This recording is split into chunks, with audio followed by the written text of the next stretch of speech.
Précédemment dans les chroniques de l'Outre-Monde.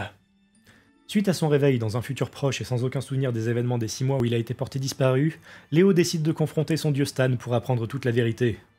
Il se voit confier son livre de vie qui relate tous les moindres détails de sa vie et décide de reprendre depuis l'incident qui est à l'origine de toute cette étrange histoire de voir s'il n'a pas manqué un indice crucial.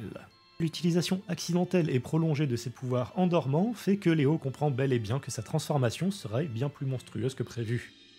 Stan, déterminé, décide de mettre en place un mystérieux plan. Stan se dirigea vers son sac, toujours posé au milieu de la pièce. Il l'ouvrit et lista en silence les choses dont il avait besoin, tout en vérifiant qu'elles étaient dedans. Léo se leva à son tour et le regarda faire, intrigué que ce processus prenait autant de temps. À croire que le sac était en fait une sorte de poche interdimensionnelle bien plus grande à l'intérieur qu'elle ne paraissait de l'extérieur.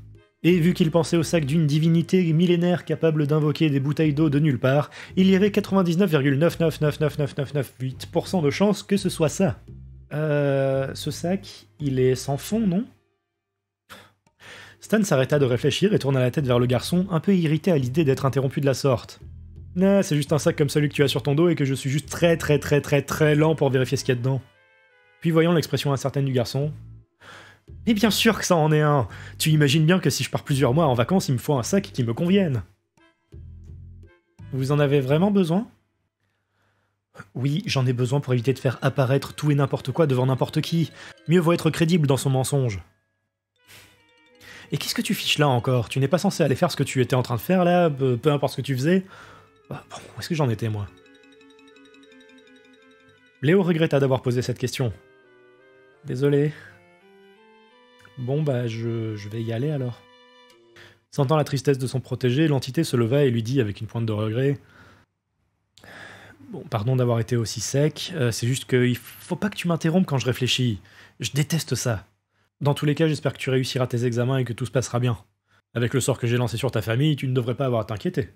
Allez, maintenant va, amuse-toi et vis bien, d'accord ? C'est prévu. Passez de bonnes vacances et à bientôt. À bientôt, Léo. Léo sortit de la maison et passa le portail. Une fois qu'il fut assuré que le garçon n'était plus là, l'entité se dirigea vers sa chambre où son double l'attendait, couché sur le lit, lisant le livre de la vie de Gary Davis. Au vu de la pile posée sur la table, il avait eu un joli stock pour s'occuper en attendant que les choses se tassent. Il est enfin parti ? Oui, ça y est, et je lui ai dit que je m'absentais pour quelques mois.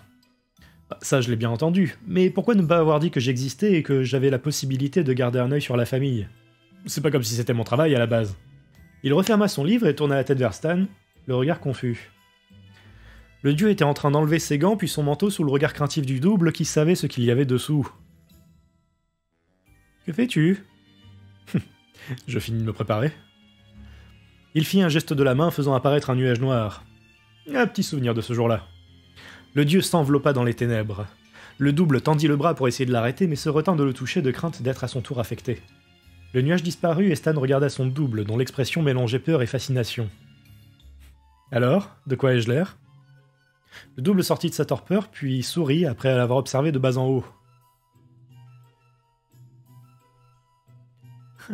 Pas mal du tout même.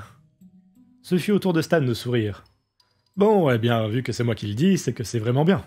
Il sortit de la chambre et trouva le miroir le plus proche. Il fut déstabilisé quelques secondes, puis se remit à sourire. Ah oui, en effet. Ah ouais, vraiment pas mal. Plus ou moins ce à quoi je m'attendais en fait. Il enleva son chapeau haute forme, continua de se contempler quelques secondes et se dirigea vers sa valise qui ramassa. Stan se tourna vers son double qui était resté dans l'encadrement de la porte de la chambre pour contempler le spectacle. Bon, eh bien, il est temps d'y aller. Je te rends les clés de la maison. Veille bien sur Léo, et si jamais quelque chose de très mauvais arrive, n'hésite pas à venir me chercher, d'accord ? Pas de soucis. Allez, va t'amuser. Mais sache que quand tu en auras fini, ce sera à mon tour de partir explorer le multivers, ok ? C'était prévu de toute façon. Allez, à plus. Il se dirigea vers la porte menant au couloir infini, l'ouvrit, puis sortit.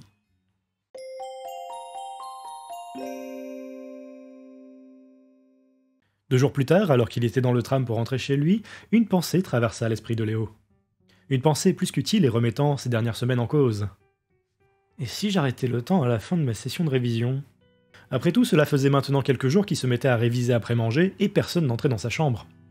Arrêter le temps pendant 20 minutes le condamnait à rester dans la pièce pendant 1 heure et ne jamais en sortir. Or, s'il arrêtait le temps avant d'aller dormir, il avait juste à finir ses révisions puis aller au lit. La recharge se ferait pendant son temps de sommeil.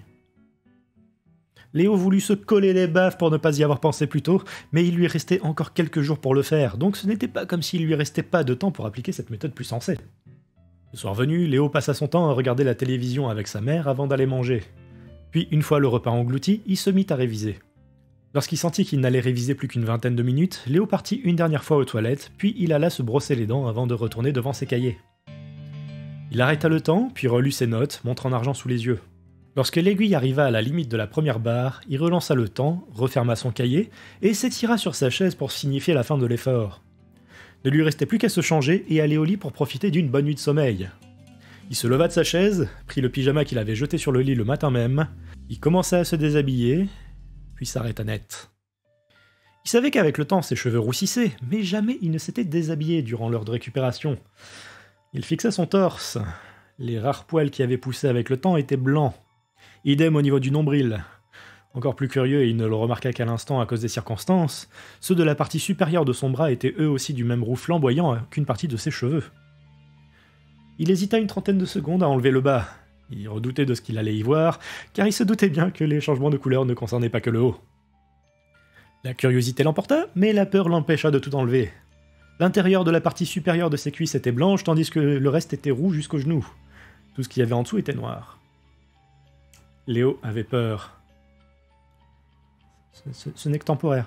Ce n'est que temporaire. Ce n'est que temporaire. C'est que temporaire. Puis une autre pensée lui traversa l'esprit. Il s'agissait bel et bien d'une transformation.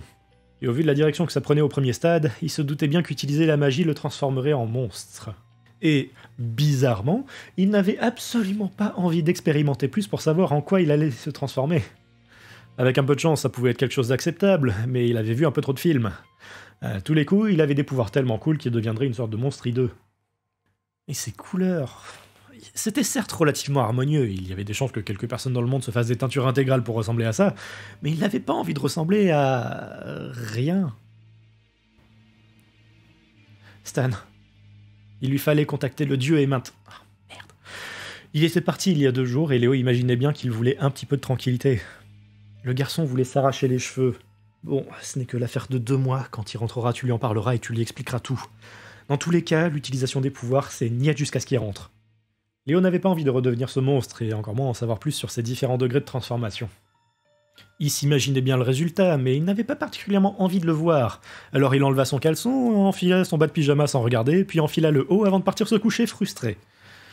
Des pouvoirs cool qui disaient. Super les effets secondaires. Son humanité avait été sacrifiée contre la possibilité d'utiliser de la magie. Dans un sens, c'était mieux d'avoir cette sorte de jauge qui se régénère que de ne rien avoir et d'être un monstre. Mais il aurait pu s'en passer. Enfin, avec un peu de chance, sa forme de monstre donnait sur quelque chose de classe.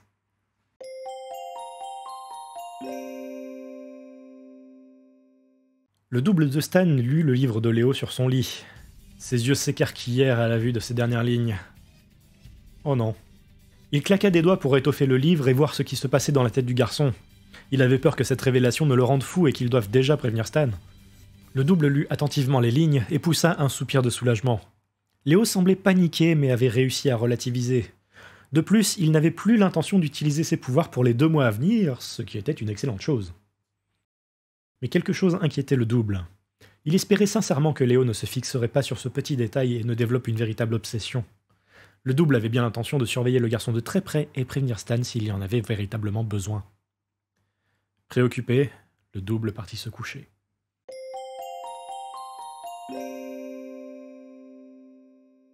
Le réveil fut relativement difficile pour Léo qui passa la journée à repenser à ce qui lui était arrivé, mais la fin de la journée le ramena à une autre réalité, celle du bac qui approchait.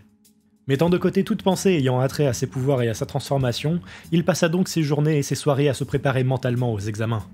Ce n'était pas à cause de ces fichus effets secondaires qu'il allait perdre son bac, non mais...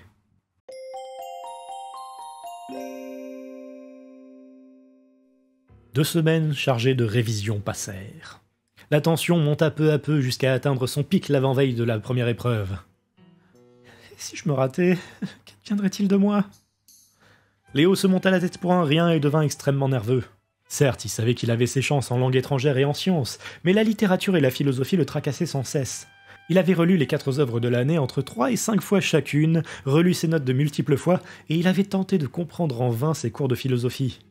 Ses notions étaient tellement abstraites et ses notes tellement mauvaises à cause de son professeur que ses parents, qui avaient remarqué ses problèmes, lui avaient acheté le bac philo pour les nuls, dans l'espoir de démêler ce sac de nœuds mental. Léo l'avait assez mal pris, mais d'un autre côté, ce livre ne pouvait qu'être utile. Sa mère tenta de dédramatiser la situation. Elle avait de plus en plus de mal à contenir son stress. Elle lui raconta de nombreuses fois qu'il n'avait pas à s'en faire et que le bac était de toute façon bien plus facile qu'il ne voulait le croire, mais rien n'y faisait. Léo eut bien trop de mal à dormir et passa le lendemain dans un état de crispation extrême, tant et si bien qu'il tomba le soir dans son lit et s'endormit immédiatement, épuisé.